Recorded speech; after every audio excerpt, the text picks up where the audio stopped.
আমরা প্রথমে বর্ণটির স্বর বলবো আলাদাভাবে, এই বর্ণটির স্বর বলবো আলাদাভাবে, তারপর দুটি স্বরকে একত্রিত করে আমরা একসঙ্গে শব্দের উচ্চারণ করব খুব সুন্দর করে। আপনারা কি আমার সাথে আছেন? হ্যাঁ। আমরা কি বলি? এই বর্ণটির নাম হলো ফ। ফ ফ সাউন্ড। ফ ফ ফ ফ ফ ফ ল ল ল ফ ল ফল ফ ল ফল ক ক ক ক ল ল ল ক ল কল ক ল কল। আমি টেস্ট করছি আপনারা পারেন কিনা। এই বর্ণটির নাম কি? সবাই সুন্দর উচ্চারণে জোরে বলুন। বর্ণটির নাম কি? এই বর্ণটির সাউন্ড স্বর কি হবে? স্বর জ জ জ। তাহলে এটিকে আমরা কি বলবো? জ ল জল। জ জ জ ল ল ল জ ল জল। জ ল জল। জ ল একত্রিত করলে জল। জ ল জল। এই বর্ণটির নাম কি? ত ত ত ত ল ল ল ত ল তল ত ল তল। এই বর্ণটির নাম কি? ছ ছ। এই বর্ণটিতে অল্প প্রাণ না মহাপ্রাণ?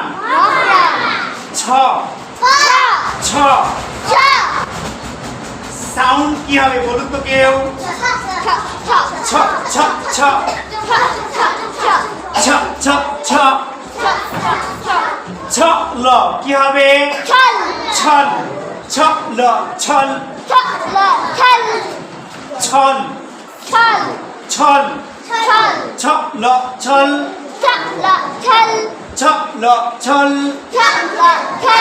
আমি এখন দ্বিতীয় লাইনে আসছি। ক ক ক ক ম কম ক ম কম গ গ গ ম ম ম গ ম গম গ ম গম। বর্ণটির নাম কি? এই বর্ণটির সাউন্ড কি? ম ম ম গ গ গ ম গ কি হবে?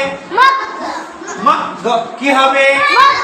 ম গ মগ ম গ মগ। এই বর্ণটির নাম কি? আমি যদি বলি এই বর্ণটি বুর্গুজ, তোমরা কি বলবে? এটা বুর্গুজ নয়, এটাকে বলবো আমরা শুদ্ধ প্রমিত উচ্চারণে বর্গীয়। ইয়াকিন শেখ বলো এই বর্ণটি কি বলবো? গুড, তুমি বলো এই বর্ণটি কি বলবো? তুমি বলো কি বলবো? তাহলে এই বর্ণটির সাউন্ড কি হবে? জ সাউন্ড কি হবে? জ গ জগ জ জ জ গ গ গ জ গ জগ।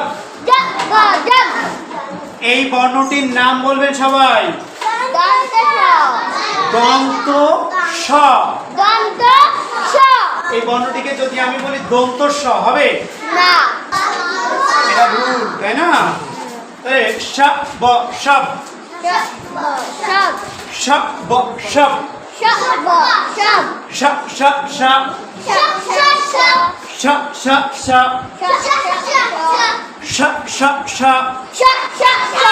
স ব সব শ ব সব।